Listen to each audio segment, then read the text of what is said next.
தவறான செயலும் கூட கவலையானது. இது எப்படி ரிலீஸ் பண்ண மனசு வந்ததுன்னு தெரில. இது சம்மந்தப்பட்ட நபர்கள் டெஃபினட்டாக தண்டிக்கப்படணும். இந்த மாதிரி பைரசி வர்றது அப்படின்றது இது தொடர்ச்சியாக நடந்துட்டு தான் இருக்குது. பட் ஆனால் சென்சாருடைய சில படங்களுக்கு அவங்களுடைய ஒரு ப்ரெஷர் இருக்க தான் செய்யுது. மாற்றம் இருக்கும், ஆனால் மாற்றம் இருக்கணும்.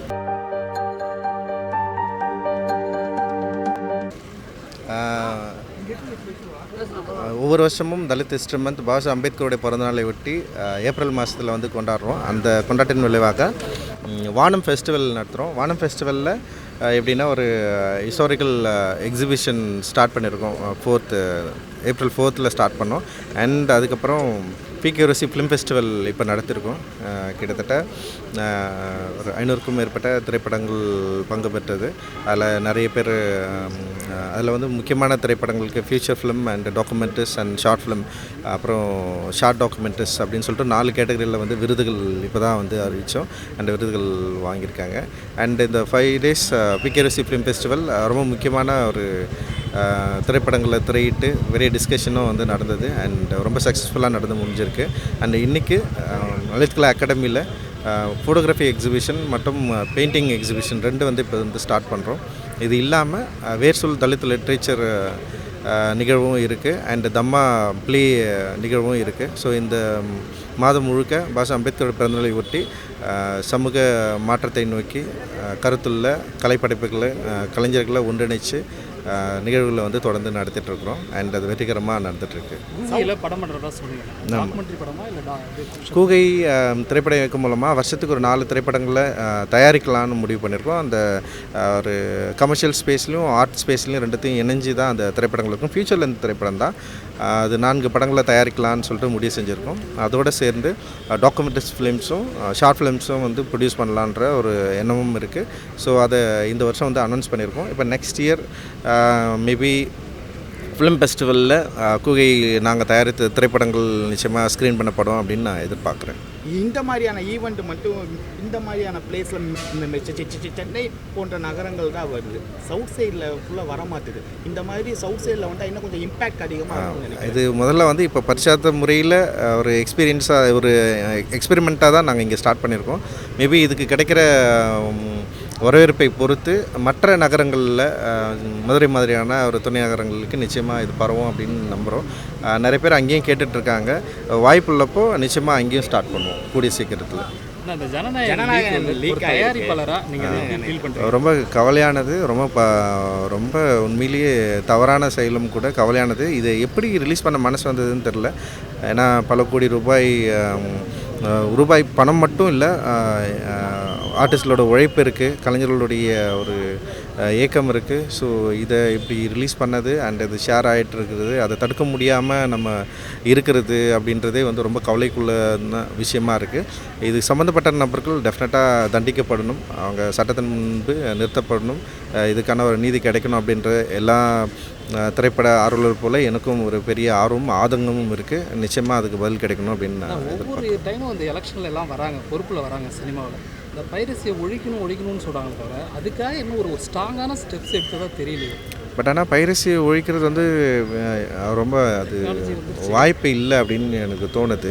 அது மக்கள் முன் வந்து மக்கள் நினச்சி அந்த பைரசியில் படம் பார்க்குறத அவங்க ஸ்டாப் பண்ணால் மட்டும்தான் அதை வந்து தடுத்து நிறுத்த முடியும் அப்படின்னு நான் நினைக்கிறேன். அது ஒரு கோ எக்ஸிஸ்டிங் ஏரியாவே அது இருக்குது. எப்படி நம்ம திரைப்படங்கள் தயாரிக்கிறோமோ, ஸோ அது தயாரித்து திரைப்படங்கள் திரையிடுறப்ப முன்னாடியே வந்து இந்த மாதிரி பைரசி வர்றது அப்படின்றது வந்து இது தொடர்ச்சியாக நடந்துட்டு தான் இருக்குது. அப்படி அதை தடுக்கிறது நிச்சயமாக நம்ம முயற்சிக்கணும். ஆனால் அதே நேரத்தில் மக்களுமே இந்த ப்ராக்டிஸ்க்குள்ளே வரணும். இந்த மாதிரியான விஷயங்களை ஊக்குவிக்கக்கூடாது.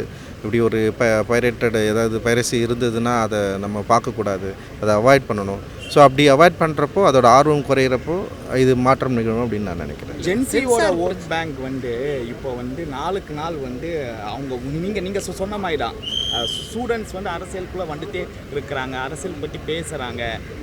இதை பற்றி என்ன நினைக்கிறீங்க?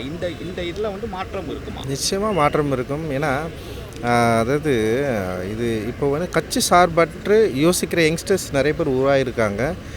சமூக நலத்தின் மீது நீதியின் மீது அக்கறை கொண்ட நிறைய யங்ஸ்டர்ஸை நம்ம வந்து பார்க்க முடியுது. வலைதளங்களில் நிறைய பேர் அது மாதிரி இயங்குறாங்க. அண்டு நிறைய யங்ஸ்டர்ஸுக்கும் ஒரு பொறுப்பு வந்திருக்கு. இப்போ நீங்கள் பாண்டிச்சேரியிலலாம் வந்து 96% ஓட்டு போட்டிருக்காங்கன்றப்போ வந்து அது ஒரு பெரிய ஒரு மாற்றமாக இருக்குது. அது நிறைய ஓட்டு போடாதவங்க இந்த சமயம் ஓட்டு போட ட்ரை பண்ணியிருக்காங்க, முன் வந்திருக்காங்க அப்படின்னு நான் நினைக்கிறேன். குறிப்பாக தமிழகத்துலேயும் அந்த மாற்றம் இருக்கலாம் அப்படின்னு நான் நினைக்கிறேன். அந்த சென்சார் பிரச்சனை வந்து எல்லாருக்கும் வர்றதில்லை. இந்த உண்மையாக நடக்கிற கதை எடுக்கும்போது அந்த சென்சார் பிரச்சனை அதிகமாக வருது. அது ஏன், அதை பற்றி என்ன நினைக்கிறீங்க? இல்லை, சென்சார் குறித்து நம்ம தொடர்ந்து பேசிகிட்டே தான் இருக்கோம். அண்ட் சென்சாருடைய பிரச்சனைகள் ஒவ்வொரு திரைப்படத்துக்கும் டிஃப்ரெண்ட்டாக இருக்குது. எல்லா படத்துக்கும் ஒரே மாதிரி இல்லை. இப்போ என்னுடைய திரைப்படங்களுக்கு டிஃப்ரெண்ட்டாக இருக்கும், மற்ற திரைப்படங்களுக்கு அதோட அணுகுமுறை வந்து கொஞ்சம் டிஃப்ரெண்ட்டாக இருக்கும். பட் ஆனால் சென்சார் அவங்களுடைய தலையீடு இப்போது சில படங்களுக்கு இருக்க தான் செய்யுது. ஆனால் அதை மீறி நம்ம அந்த சிஸ்டம் கிட்ட ஃபைட் பண்ணி தான் நம்ம திரைப்படங்களுக்கு கொண்டு வர வேண்டிய தேவையும் இருக்குது. அதனால் இரண்டுமே ஒரு சரிசமமான ஒரு யோசனையில் இயங்க வேண்டிய தேவையும் இருக்குது. அதனால் சென்சாரை பார்த்து நம்ம பயப்பட வேண்டிய அவசியம் இல்லை. பட் ஆனால் சென்சாருடைய சில படங்களுக்கு அவங்களுடைய ஒரு ப்ரெஷர் இருக்க தான் செய்யுது. நம்ம அதை மீறி தான் என்னோடய திரைப்படங்கள்லாம் வந்திருக்கு, என்னுடைய ப்ரொடக்ஷன் படம்லாம் வந்திருக்கு. ஸோ அது பேச வேண்டியது தான். மாற்றம் இருக்கும், ஆனால் மாற்றம் இருக்கணும், பார்ப்போம். தேங்க்யூ.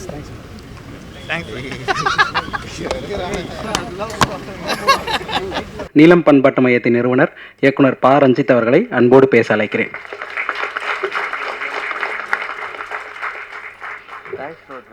நீங்களே வாசிக்கிறீங்களா? வாசிக்கிறீங்களா? ஓகே. ஜெய் பீம். ரொம்ப மகிழ்ச்சி. இது ஒரு கனவு தான். அந்த கனவு உங்களோடு சேர்ந்து நம்ம எல்லாருமே கண்டுட்ருக்குறோம். அண்ட் அது சம்டைம்ஸ் நினைவாக வரப்போ, அது நிஜத்தில் நடக்கிறப்போ ரொம்ப சந்தோஷம் இருக்கும், ரொம்ப மகிழ்ச்சி இருக்கும். ஸோ அந்த மகிழ்ச்சியை உங்களோட இந்த ஸ்டேஜில் நானும் பகிர்ந்து கொள்கிறதுல ரொம்ப சந்தோஷப்படுறேன். அண்டு முதல்ல உங்களுக்கு எல்லாருக்குமே என்னுடைய தேங்க்ஸ் சொல்லிக்கிறேன். இது ரொம்ப முக்கியமான ஒரு நிகழ்வாக மாறிட்டுருக்கு. ஒரு சின்ன ஆசையாக நம்ம எடுத்த படங்களை வந்து ஸ்க்ரீன் பண்ணி பார்க்கலான்னு சொல்லிட்டு ஒரு இன்டென்ஷனில் ஆரம்பித்தது தான் PK Rosy film festival. And அதுக்கப்புறம் நம்மளோட சேர்கிற சில நண்பர்கள், தோழர்கள், அவங்களோட கருத்துக்கள், அப்புறம் நம்ம மேலே வைக்கிற என்ன சொல்கிறது ஒரு விமர்சனங்கள், இது எல்லாமே சேர்ந்து தான் இந்த நிகழ்வை இன்னும் ஒரு நல்லபடியாக கொண்டு போயிட்டுருக்கு அப்படின்னு நான் நினைக்கிறேன். ஸோ அவங்களுக்கு எல்லாருக்குமே என்னுடைய நன்றிகளை நான் தெரிவிச்சுக்கிறேன். அண்டு ஸோ இந்த மாதிரி ஃபிலிம் ஃபெஸ்டிவலில் இப்படி ஒரு க்யூரேட்டரை வச்சு ஸ்டார்ட் பண்ணலான்னு சொல்லிட்டு விபிஆர் கிட்ட டிஸ்கஸ் பண்ணுறப்போ அருண் கார்த்தி கூட சேர்ந்து போகலாம் அப்படின்னு முடிவு பண்ணோம். ஆனால் என்னை பொறுத்த வரைக்கும் என்னென்னா, நம்ம யார் கூடனாலும் ஒர்க் பண்ணலாம், ஆனால் பொலிட்டிக்கலாக நம்ம எப்படி அவங்க கூட வந்து இருக்கிறோம், நம்முடைய பொலிட்டிக்கலான வியூவை அவங்க எப்படி பார்க்குறாங்க, அவங்க எப்படி அக்செப்ட் பண்ணிக்கிறாங்களா இல்லையா, இல்லை அவங்க என்ன மாதிரி யோசிக்கிறாங்க. ஸோ இந்த இடத்துல இருந்து தான் என்னால் ஒன்று சேர்ந்து வேலை செய்யவே முடியும். ஸோ அதை முதல்ல அருண் கார்த்திக்கிட்ட நான் வந்து டிஸ்கஸ் பண்ணேன் ஃபஸ்ட்டு மீட் பண்ணுறப்போ. ஏன்னா நசீர் எனக்கு ரொம்ப பிடிச்ச படம், அருணோட படம் பார்த்து எனக்கு ரொம்ப பிடிச்சிருந்தது அந்த படம். ஸோ அந்த படம் நீலமில் வந்து ரிலீஸ் பண்ணணும்னு ட்ரை பண்ணோம். பட் ஆனால் சென்சார் இது மாதிரியான பிரச்சனைகள்னால அது வந்து பண்ண முடியாமல் போச்சு. ஸோ அதனால் நசீர் மாதிரி ஒரு படம் எடுத்த அருண் கார்த்தியோட சேர்ந்து ஒர்க் பண்ணுறது அப்படின்றது வந்து எனக்கு உகந்ததாக இருந்தது. அண்டு நாங்கள் பேசின டிஸ்கஷன் அதுவுமே வந்து இந்த மாதிரியான ஒரு ஃபிலிம் ஃபெஸ்டிவலில் கரெக்டாக கொண்டு போகின்ற ஒரு நம்பிக்கையை கொடுத்தது. அந்த நம்பிக்கையின் அடிப்படையில் தான் போன வருஷம் அருண் கார்த்திகிட்ட கொடுத்து க்யூரேட் பண்ணுங்கன்னு கேட்டேன். அண்ட் அவர் ரொம்ப நல்லா பண்ணி கொடுத்தாங்க. அண்ட் இந்த வருஷமும் இந்த ஃபெஸ்டிவலில் கொஞ்சம் வேறு மாதிரி மாற்றலாம், இன்னும் சீரியஸான ஒரு ஃபெஸ்டிவலாக மாற்றலாம், இன்னும் இந்த ரசனை மாற்றத்துக்கு, இன்னும் இந்த சோஷியல் ஒரு டிஃப்ரென்ஸை வந்து டிஸ்கஸ் பண்ணுறதுக்கான ஒரு ஸ்பேஸாக அதை மாற்ற முடியும் அப்படின்னு அருண் கார்த்தி ரொம்ப ஸ்ட்ராங்காக சொன்னார். அதனால் எந்த தலையீடமும் இல்லாமல் சின்ன சின்ன விஷயங்கள் மட்டும் நான் டிஸ்கஸ் பண்ணிக்கிட்டேன். முழுக்க அவருடைய பொறுப்புலேயே இது நடக்கட்டும் அப்படின்ற மாதிரி நான் யோசித்தேன். அண்ட் அவரே இது எல்லாத்தையும் க்யூரேட் பண்ணார், எல்லா விஷயத்தையும் பண்ணார். நான் கேட்டது வந்து இப்போ ரீசன்ட் ஃபிலிம் மேக்கர்ஸ் கூட ஒரு டிஸ்கஷன் இருக்கலாம் அப்படின்றதான் நான் கேட்டேன். அருண் அதுவே வேணான்னு சொன்னார். இல்லை main stream audience, main stream இங்கே இருக்கிற டைரக்டர்களுக்குள்ளே இங்கே ஒரு டிஸ்கஷன் இருக்கணும், அதுதான் ரொம்ப முக்கியம் அவசியமானது அப்படின்னு நான் கேட்டேன். ஸோ இந்த மாதிரி சில டிஸ்கஷனில் இந்த ஃபெஸ்டிவல் நடந்து முடிஞ்சிருக்கு. அண்ட் இந்த ஃபெஸ்டிவலில் நம்ம ஸ்க்ரீன் ட்ரை பண்ண படங்கள் நம்மளால் பண்ண முடியாமல் போச்சு. அதுக்கு உண்மையிலேயே பெரிய வருத்தங்கள் இருக்குது. அண்டு அது இன்னும் கொஞ்சம் சீக்கிரமாக நாங்கள் இந்த ஃபெஸ்டிவலில் அனௌன்ஸ்மெண்ட் அது மாதிரி படங்களில் வரவேற்கிறதெல்லாம் நீங்கள் முன்னாடியே பண்ணியிருந்தோம்னா ஒரு வேளை நாங்கள் நினச்ச மாதிரி ஸ்க்ரீன் பண்ணியிருக்க முடியும் அப்படின்னு நான் நினைக்கிறேன். அண்ட் கவர்மெண்ட்டோடைய ஒத்துழைப்பும் கிடைச்சிருக்கும்னு நான் நினைக்கிறேன். இந்த லாஸ்ட் மினிட்ல நிறைய குளறுபடிகள் நடந்தது. அண்டு லீனா மணிமேகலை தோழர் வந்து பயங்கரமாக ட்ரை பண்ணாங்க. பெரிய லெவலில் வந்து நிறைய ஐஏஎஸ் ஆஃபீஸர்ஸ் இந்த மாதிரி நிறைய பேர்கிட்ட பேசினாங்க, ட்ரை பண்ணாங்க. ஆனாலுமே வாய்ப்பு இல்லாமல் போயிடுச்சு. அண்ட் நாங்களுமே ட்ரை பண்ணோம். And really sorry. அதுக்காக நெக்ஸ்ட் டைம் இன்னும் பெட்டரான ஃபிலிம்ஸை வந்து ஸ்க்ரீன் பண்ணுறதுக்கு அண்ட் எந்த பிரச்சனையும் இல்லாமல் நல்ல ஒரு ஸ்க்ரீனிங்கை நம்ம க்ரியேட் பண்ணுறதுக்கு நம்ம வந்து முயற்சிக்கலாம். ஏன்னா இந்திய அளவில் பிகே யூனிவர்சிட்டி ஃபிலிம் ஃபெஸ்டிவலுடைய முக்கியத்துவத்தை நம்ம எல்லாரும் உணர்ந்துருக்குறோம். அண்ட் இது ஒரு இன்டர்நேஷ்னல் லெவலில் மாறணும். நிறைய கொலாப் பண்ணோம், நிறைய ஃபிலிம் மேக்கர்ஸை இங்கே இன்வைட் பண்ணோம், அவங்களோட நம்ம சேர்ந்து உரையாடணும். ஒரு முக்கியமான ஃபிலிம் ஃபெஸ்டிவலாக இது மாறணும் அப்படின்றது தான் எங்களுடைய ஒட்டுமொத்த இன்டென்ஷனும். அண்ட் அது மாதிரியான ஒரு ஃபிலிம் ஃபெஸ்டிவலாக மாறுறப்போ இங்கே நிறைய ஃபிலிம் மேக்கர்ஸ் நம்ம நினைக்கிற மாதிரியான ஒரு ரசனை மாற்றம், நம்ம நினைக்கிற மாதிரியான சமூக மாற்றத்துக்கு அந்த கலை சினிமா வடிவும் டெஃபினட்டாக சப்போர்ட் பண்ணோம் அப்படின்னு முழுசாக நம்புகிறோம். அந்த நம்பிக்கை நடக்கும் அப்படின்னு நான் நினைக்கிறேன். அண்ட் இந்த நேரத்தில் இந்த நிகழ்வில் எங்களோட ஜூரியாக அட்டன் பண்ண ஆல் ஃபிலிம் மேக்கர்ஸ் எல்லாருக்குமே என்னுடைய நன்றியை தெரிவிச்சுக்கிறேன். அண்டு பயங்கர சப்போர்ட்டிவாக அண்ட் நாங்கள் கேட்ட உடனே வந்து எங்களுக்கு வந்து அக்செப்ட் பண்ணி எங்கள் கூட வந்து சேர்ந்து ஒர்க் பண்ணது. அண்டு ஆர்ஆர் சீனிவாசன்லாம் அவர் நான் சொன்னேன், அருண் கார்த்திக் வந்தாருன்னா சூப்பராக இருக்கும், கேட்டு பாருங்க அப்படின்னு சொன்னேன். அது கேட்ட உடனே அவர் ஒத்துக்கிட்டது. அண்ட் லீனாலாம் வந்து சர்ப்ரைஸ் தான் வந்து அவங்க அக்செப்ட் பண்ணிட்டு வந்து இங்கே இருக்குது. மற்றபடி வர்ஷா அண்ட் மனோஜ், தினகர் அண்ட் வந்து தோழர், இவங்க எல்லாருமே வந்து என்னென்னா இப்போ மெலடி வந்து நான் வந்து வெறும் ஆர்டிஸ்டாக வந்து வெறும் அப்படி மட்டும் இல்லாமல் சமூகத்தில் மிக முக்கியமான ஒரு பார்வை கொண்ட ஒரு தோழராக வந்து திகழ்ந்துட்டுருக்காங்க. நிஷான், அப்புறம் ஃப்ராங்க்லின், அப்புறம் லின்பாரி தோழர். ஸோ இவங்க எல்லாருக்குள்ளேயும் வந்து ஒரு நல்ல டிஸ்கஷன், எங்களுக்குள்ள ஒரு நல்ல டிஸ்கஷன் இருக்குது, விமர்சனங்களும் இருக்குது. இது எல்லாமே சேர்ந்து தான் நம்ம இங்கே ஒன்று சேர்ந்து ஒர்க் பண்ண முடியும் அப்படின்னு நான் நினைக்கிறேன். எல்லாருக்குமே வந்து ஒரு தனித்தனி பெர்ஸ்பெக்டிவ் இருக்குது. யாருமே வந்து ஒரே மாதிரியான ஆட்களும் இல்லை அப்படின்னு நான் நினைக்கிறேன். எல்லாருக்குள்ளேயும் தனி பெர்ஸ்பெக்டிவ் இருக்குது. இந்த பெர்ஸ்பெக்டிவ் டிஃப்ரெண்ட்டாக இருந்தாலுமே நம்ம என்ன ஒட்டுமொத்தமான கோல் என்னென்னா ஒரு நல்ல சினிமாவை உருவாக்குறது. அந்த சினிமா ஒரு நல்ல சமூகத்துக்கான அடித்தளத்தை உருவாக்கக்கூடிய சினிமாவாக இருக்கணும் அப்படின்றது தான் எல்லோருடைய முயற்சியும் அப்படின்னு நான் நினைக்கிறேன். ஸோ இவர்கள் எல்லோரும் சேர்ந்து நம்மளோட இந்த நிகழ்வில் பங்கு பெற்றது வந்து மிக முக்கியமான ஒரு முன்னேற்றமாக இருக்குது அப்படின்னு நான் நினைக்கிறேன். I'm really happy. அண்ட் உங்களுக்கு எல்லோருக்கும் என்னுடைய மிகப்பெரிய நன்றிகளை தெரிவிச்சுக்கிறேன். அண்ட் இதோட இந்த நிகழ்வில் நிறைய பேர் ஒர்க் பண்ணிங்க. அண்ட் கூகை திரைப்பட இயக்கத்தை சேர்ந்த நிறைய யங்ஸ்டர்ஸ் இங்கே வந்து நம்ம கூட இருக்காங்க. ஸோ அவங்களுக்கு என்னுடைய நன்றியை தெரிவிச்சுக்கிறேன். நீலம் பண்பாட்டு மையத்தை அந்த தோழர்கள் இருக்காங்க. அண்ட் வந்து என்னுடைய அசிஸ்டன்ட் டைரக்டர்ஸ் நிறைய பேர் இதில் ஒர்க் பண்ணியிருக்காங்க. அண்ட் ஃபோட்டோகிராஃபர்ஸ் அண்ட் வீடியோ அவங்க படம் பிடிக்கிறவங்க அண்ட் நிறைய வாலண்டியர்ஸ் வந்து சேர்ந்து ஒர்க் பண்ணியிருக்காங்க. அவங்களெல்லாம் பார்க்குறப்போ ஜாலியாக இருந்தது. நான் இதில் இந்த நிகழ்வில் எந்த வேலையுமே செய்யலை. நான் சும்மா அப்படியே வேடிக்கை மட்டும் பார்த்தேன். நான் 2 நாள் வந்தேன், நான் பார்த்தேன். அண்ட் இவங்க நான் இல்லாமலே ஒரு நிகழ்வை வெற்றிகரமாக நடத்தி காட்ட முடியும் அப்படின்ற ஒரு பெரிய நம்பிக்கையை வந்து இவங்க எனக்கு தந்திருக்காங்க. அண்ட் அதுதான் ரொம்ப மகிழ்ச்சியாக இருக்குது. அதுதான் ரொம்ப சூப்பராக இருக்குது. அதுதான் ஒரு எனர்ஜியை எனக்கு வந்து கொடுக்குது. அதுக்கு எல்லாருக்கும் என்னுடைய நன்றியை நான் தெரிவிச்சுக்கிறேன். என்னோடய இன்ஃப்ளூயன்ஸ் எதுவுமே இல்லை. இந்த படம் போடுன்னு கூட நான் கேட்கல இவனுங்கிட்ட. யாரும் கேட்குற இடத்துல இல்லை இப்போது. அதனால் ரொம்ப பிடிவாதமாக இருக்கானுங்க. அண்டு நேற்று தினர் மட்டும் அப்படியே அதுதான் ஒரு மெசேஜில் அவனுக்கு பிடிச்ச ஒரு படம் இது தாண்டா எனக்கு பிடிச்ச படம் அப்படின்னு ஒரு மெசேஜ் அனுப்பிச்சான். அதை நான் படிக்க கூட இல்லை.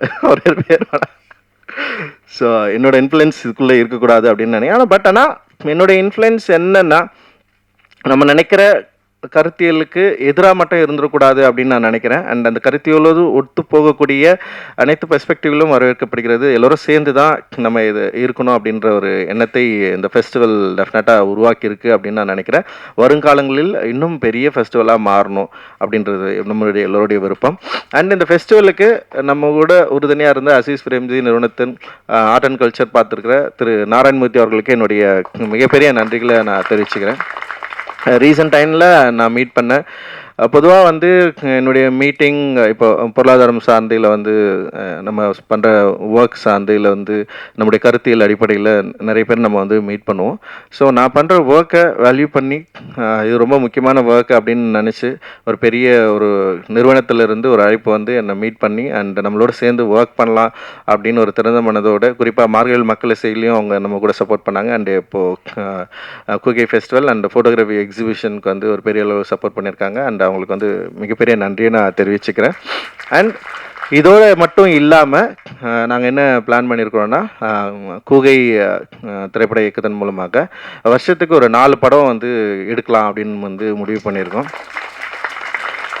ஒரு சீரியஸ் ஃபிலிமாக அதே நேரத்தில் மெயின் ஸ்ட்ரீம் ஆடியன்ஸோட கனெக்ட் பண்ணுற படமாக அது இருக்கணும் அப்படின்றது எங்களுடைய 2 பேரோட விருப்பம். And also documentaries and short films இதுவுமே நாங்கள் வந்து கான்சென்ட்ரேட் பண்ணுறோம். அண்ட் டாக்குமெண்ட்ரிஸ் யாராவது எடுக்கணும்னு விருப்பம் இருந்தால் நீங்கள் நிச்சயமாக எங்களை வந்து அணுகலாம். அண்ட் ஃபியூச்சர் ஃபிலிம்ஸ் பார்த்த திட்டங்கள் இருக்குது. அதுக்கு ஒரு ஒர்க் ஷாப் மாதிரி பிளான் பண்ணுறோம். அந்த ஒர்க் ஷாப்பில் நீங்கள் வந்து கலந்துக்கிட்டிங்கன்னா உங்களோட ஸ்கிரிப்ட் டிஸ்கஷன் அது மாதிரி வந்து நம்ம ஒரு குறிப்பிட்ட ஸ்கிரிப்டை மட்டும் செலக்ட் பண்ணிவிட்டு அதை வச்சு டிஸ்கஸ் பண்ணிவிட்டு அதில் ஒரு பெட்டர் ஃபிலிம்ஸை வந்து நம்ம செலக்ட் பண்ணலாம் அப்படின்ற மாதிரி யோசிக்கிறோம். அது உடனடியாக வந்து நடக்க போகுது. கம்மிங் வீக்ஸில் வந்து நம்ம ஸ்டார்ட் பண்ணலாம் அப்படின்னு நான் நினைக்கிறேன். அண்டு அப்போ வருஷத்துக்கு ஒரு 4 டைரக்டர் கூகையிலேருந்து வரலாம். இல்லை கூகையோட இப்போ இவர் அருண் கார்த்திக் சொன்ன மாதிரி மற்ற மூமெண்ட்டு கூட அங்கே இருக்கிற தோழர்கள் கூட வந்து இது இன்வைட் பண்ணலாம். இதில் யாரும் உள்ளே வரக்கூடாது அப்படின்லாம் இல்லை. வெறும் கூகையில் மட்டும் இல்லை, மற்ற இன்றைக்கி இருக்கிற சீரியஸ் ஃபிலிம் மூமெண்ட் இருக்குல்ல, இயக்கங்கள் அங்கேருந்தும் கூட நமக்கு வந்து அவங்க வரலாம், நம்மளோட பங்கு பெறலாம். அண்ட் அல்டிமேட் கோலே வந்து இந்த சொசைட்டியில் இருக்கிற இந்த இன்இக்வாலிட்டியை, இந்த டிஸ்கிரிமினேஷனை குறைந்தபட்சம் நம்முடைய சினிமா என்கிற ஒரு கலையை கொண்டு அதை ஒரு கொஸ்டின் பண்ண முடியுமா அப்படின்ற ஒரு இடத்த நோக்கி தான் நம்ம டோட்டலாக நகர்றோம். ஸோ ஒரு வருஷத்துக்கு ஒரு 4 படம் பண்ணலான்னு முடிவு பண்ணிட்டோம். அண்டு அதனால் நீங்கள் நிச்சயமாக பயன்பெறுவீங்க அப்படின்னு நான் நினைக்கிறேன். And thank you Narayan. And also documentary films and இதுவுமே ஷார்ட் ஃபிலிம்ஸும் நம்ம வந்து வர இருக்கிறோம். நீங்கள் அதுக்குமே இன்வைட் பண்ணலாம், நீங்கள் வந்து அணுகலாம். அண்ட் இதோட ஃபோட்டோகிராஃபி சம்மந்தமாகவும் சில பிளான்ஸ் இருக்குது. அது வந்து நம்ம அங்கே ஃபோட்டோகிராஃபி எக்ஸிபிஷனில் இப்போ வந்து அங்கே போய்ட்டு நாங்கள் வந்து அங்கே சொல்லலான்னு இருக்கிறோம். அண்ட் இதுதான் எங்களோட பிளான். அண்ட் இந்த ஃபிகே ஃபிலிம் ஃபெஸ்டிவல் அப்படின்றதோடைய சக்ஸஸ் வந்து இங்கேருந்து தான் ஆரம்பிக்குது அப்படின்னு நான் நினைக்கிறேன். ஒரு இந்த மாதிரியான கருத்தாழமுள்ள இப்படி ஒரு சமூக மாற்றத்தை நோக்கி நகருகிற தொடர்களோடு சேர்ந்து இந்த ஃபிகே ஃபிலிம் ஃபெஸ்டிவல் வந்து பெரிய அளவில் மக்கள்கிட்ட போகணும், ரீச் ஆகணும், இன்னும் பலதரப்பட்ட மக்கள் உணர்வாளர்கள் உள்ளே வரணும், நம்மளோட சேர்ந்து இருக்கணும் அப்படின்றது தான் எங்களோட விருப்பம். இந்த நிகழ்வில் கலந்து கொண்ட, இந்த நிகழ்வுக்கு பங்கேற்ற, இந்த நிகழ்வுக்கு உழைத்த அனைத்து உள்ளங்களுக்கும் என்னுடைய நன்றிகளை, என்னோட மகிழ்ச்சியை நான் தெரிவிச்சுக்கிறேன். தேங்க்யூ. ஜெய் பீம்.